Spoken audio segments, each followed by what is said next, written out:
She called her ghetto trash.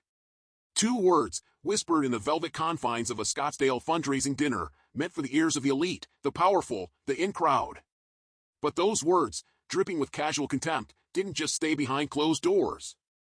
They detonated a political bomb, sending shockwaves through Washington and beyond, ultimately consuming a legacy built on inherited fame and carefully curated image.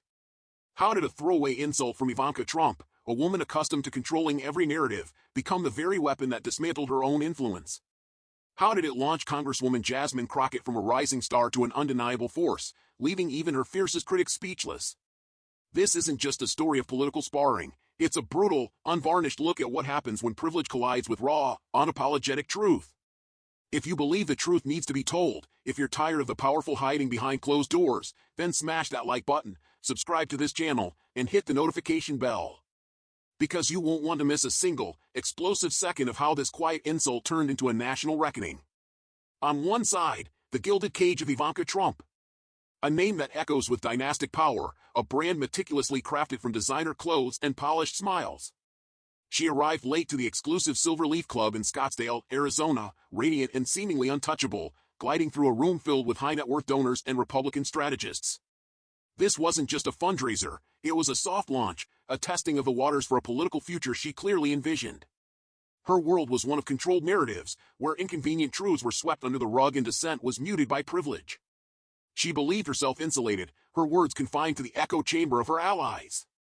On the other side, Congresswoman Jasmine Crockett.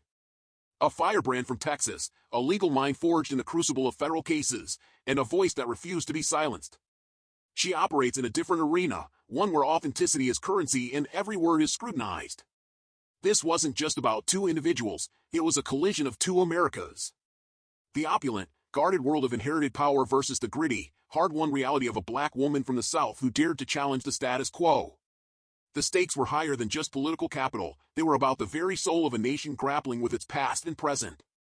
This wasn't just a dinner, it was a powder keg, and Ivanka, with her casual contempt, was about to light the fuse. The first blow wasn't a punch, but a whisper. A casual, almost imperceptible flick of the wrist from Ivanka Trump, as she leaned back, sipped her wine, and uttered the words that would reverberate across the nation, "She's ghetto trash." That's all she is. The laughter that followed was thinner now, not everyone in the room joining in. It wasn't a public declaration, but a private judgment, delivered with the casual confidence of someone who believed their audience already agreed. This wasn't a slip of the tongue, it was a calculated dismissal, designed to belittle, to dehumanize, to put a perceived upstart in her place. But in that moment, a silent rebellion was brewing. A young donor in a tan linen blazer, his face a mask of polite discomfort, made brief eye contact with a seasoned Hill staffer. That fleeting glance, that unspoken acknowledgement of the ugliness that had just been unleashed, was the first crack in Ivanka's carefully constructed facade. Later that night, a text message would fly through the digital ether. Ivanka said something real nasty about Crockett tonight. "You need to know." The temperature in that Scottsdale ballroom might have dropped, but the real heat was just beginning to build, a slow burn that would soon ignite into an inferno, fueled by a casual insult and the quiet courage of those who refused to let it stand. And then, the moment that truly stopped the nation, a moment of surgical precision that would forever alter the political landscape. Jasmine Crockett, in her D.C. office, received the news not with a scream, not with a dramatic phone toss, but with a chilling, almost unnerving calm. Her chief of staff, Andre McMillan, handed her his phone, the headline screaming, "Ivanka Trump allegedly called Representative Jasmine Crockett ghetto trash during closed-door fundraiser." She read it once, then again, slower. Her only response, delivered with a quiet intensity that spoke volumes, "So she thinks I'm trash." This wasn't anger, it was a calculated assessment, the quiet before the storm. She didn't need to yell, her resolve was a thunderclap. She walked to her laptop, her movements deliberate, smoothing her pantsuit, and scheduled an MSNBC Live segment for that very night. Andre, visibly stunned, asked if she was sure. Her nod was firm, her eyes burning with a purpose that transcended mere politics. "I'm not going to yell. I'm not going to lower myself. But I'm going to make sure every young black girl in this country hears what I say." The silence that followed was not of defeat, but of a brutal, strategic counterattack. This wasn't just a response, it was a declaration of war, delivered with the quiet confidence of a seasoned lawyer about to dismantle her opponent in open court. She tossed her phone onto the desk, not in anger, but as if it had burned her fingers, the raw audio of Ivanka's voice echoing in her mind. She's ghetto trash. That's all she is. The context was there, the condescension palpable, the words undeniable. This was a turning point, a moment where a perceived weakness was transformed into an unstoppable force. If you're still with me, if you're ready to see how a single woman can turn an insult into a revolution, hit that like button, because the real show is just beginning. In a matter of mere minutes, the internet exploded, transforming Ivanka Trump's private insult into a public spectacle of epic proportions. The clip of Jasmine Crockett's MSNBC interview, a masterclass in control fury and intellectual demolition, went viral before she even had a chance to leave the studio. Someone on the production team, sensing the seismic shift, clipped the segment, added subtitles, and posted it to the network's X account. Within 20 minutes, it had over 400,000 views. By the time Jasmine's car turned onto Constitution Avenue, her phone was vibrating nonstop, mentions, missed calls, group chats lighting up like a 4th of July fireworks display. Andre, her chief of staff, glanced at the screen as he drove, a smirk playing on his lips. You broke the damn algorithm. Jasmine, however, wasn't basking in the glory. She was watching the clip herself, quietly studying her own face on the screen, not with vanity, but with the detached analysis of a courtroom lawyer scrutinizing evidence. Was her tone clear? Did her words land? She looked up, her eyes piercing. Play it again. Andre, amused, noted she'd already watched it 5 times. 6, she corrected, and sat in silence, arms folded, as the video played once more. I meant every word, she said when it ended. Oh, we know. America knows.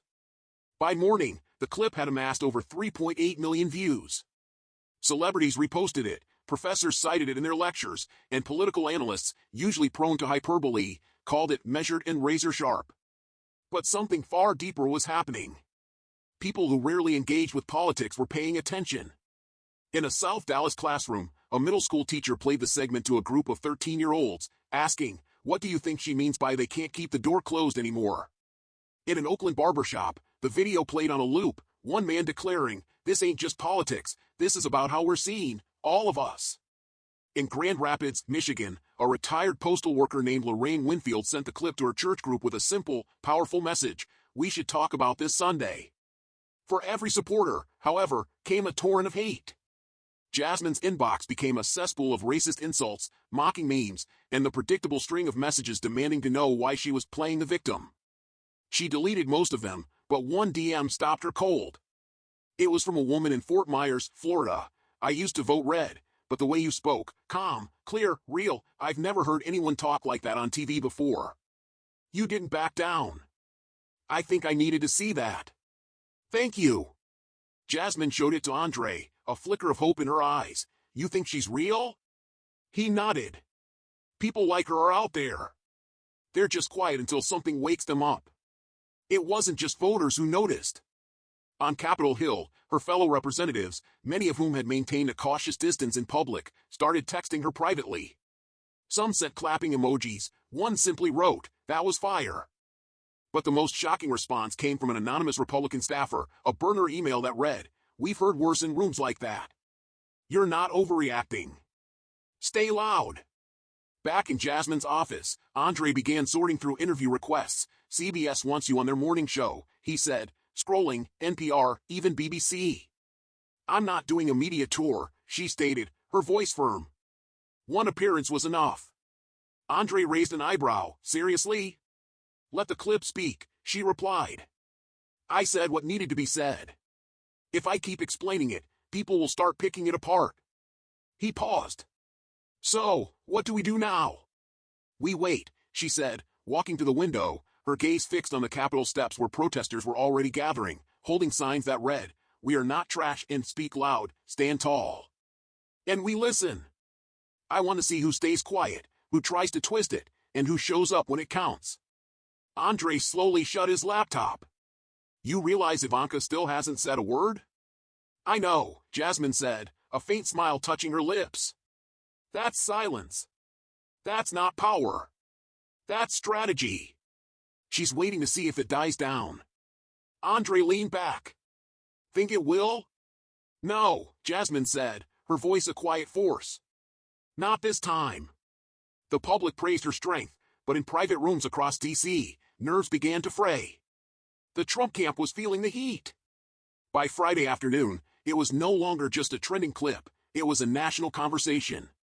Cable news replayed Jasmine's interview on a loop, pundits dissecting every sentence like scripture.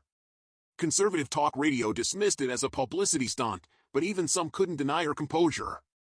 She didn't raise her voice, one Dallas AM host conceded. She looked straight into that camera and handed out a political whooping, old-school style. That ain't easy. Social media told another story, fierce, fast, emotional.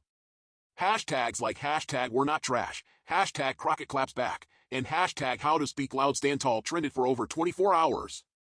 TikTok creators began using her speech as background audio for their own videos, setting Jasmine's words to images of graduation walks, courtroom victories, neighborhood cleanups, and street protests. A video from a single mother in Gary, Indiana, went viral. They called us ghetto too, said we'd never make it, but look at my son, first in the family to go to college.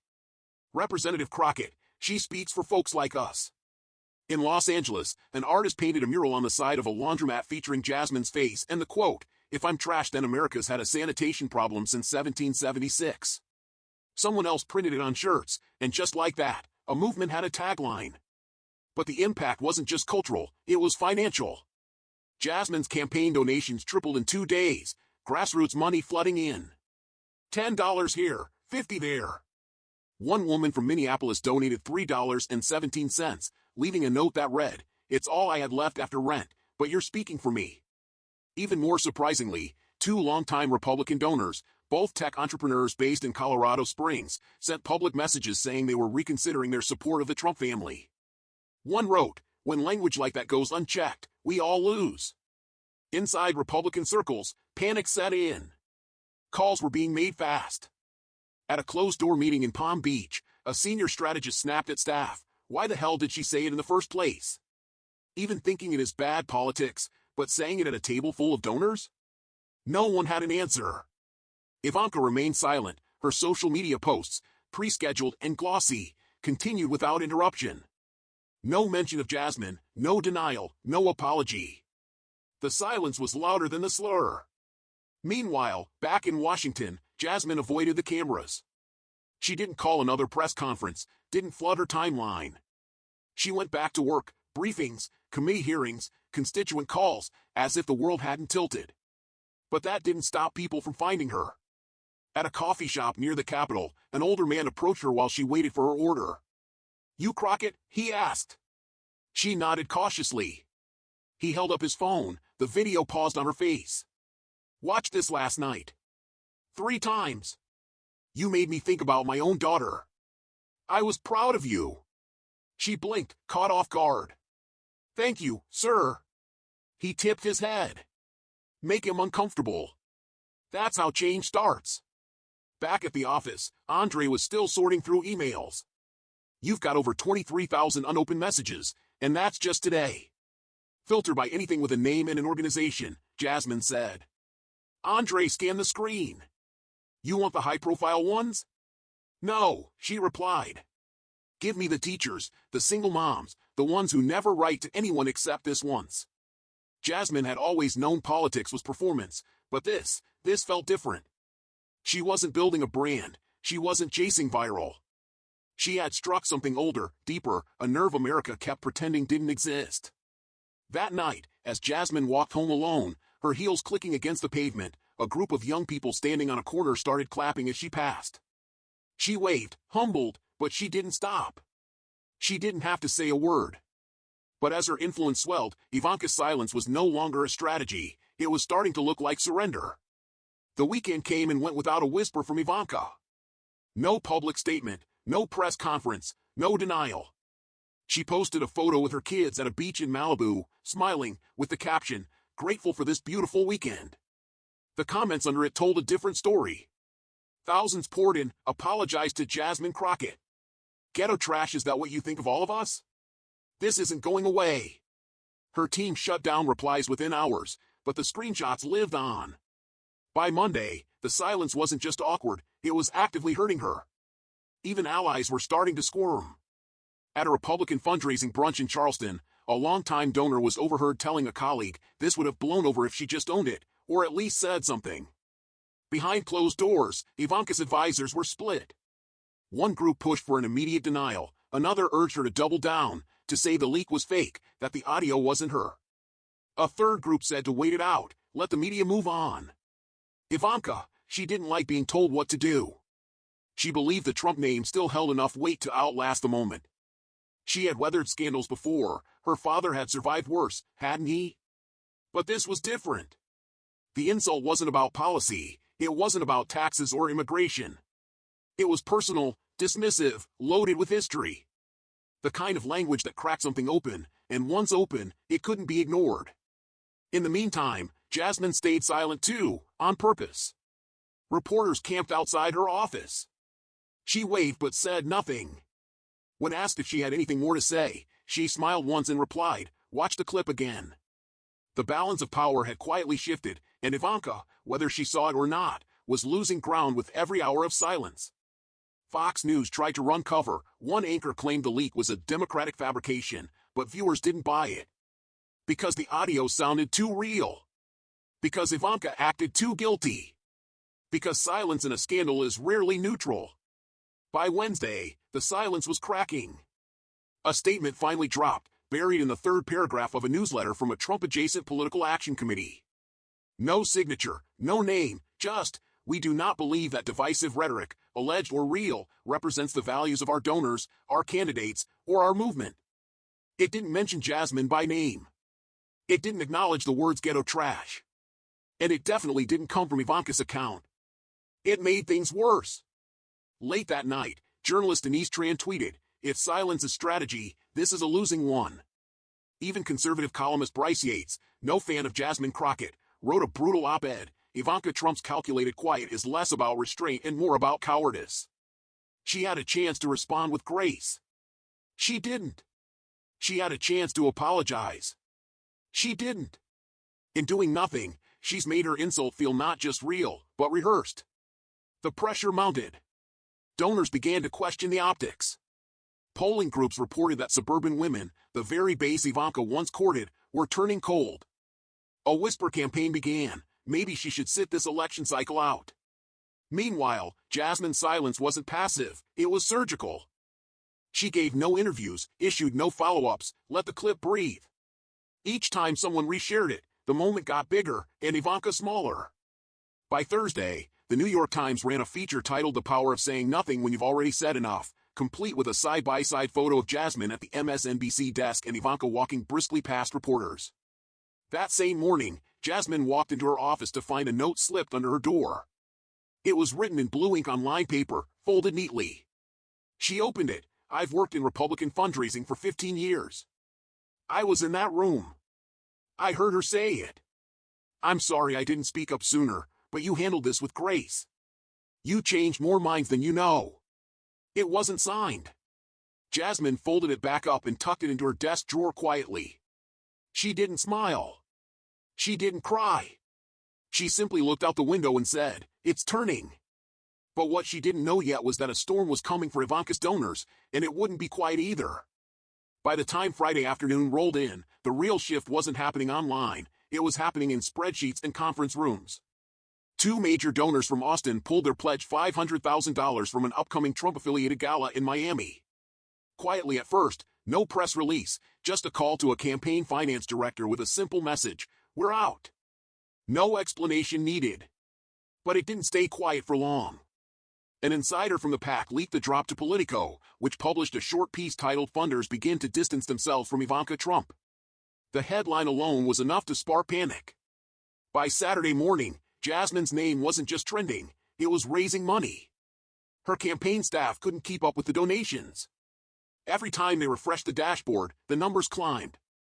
Hundreds of thousands poured in from small donors, $10, $15, $75.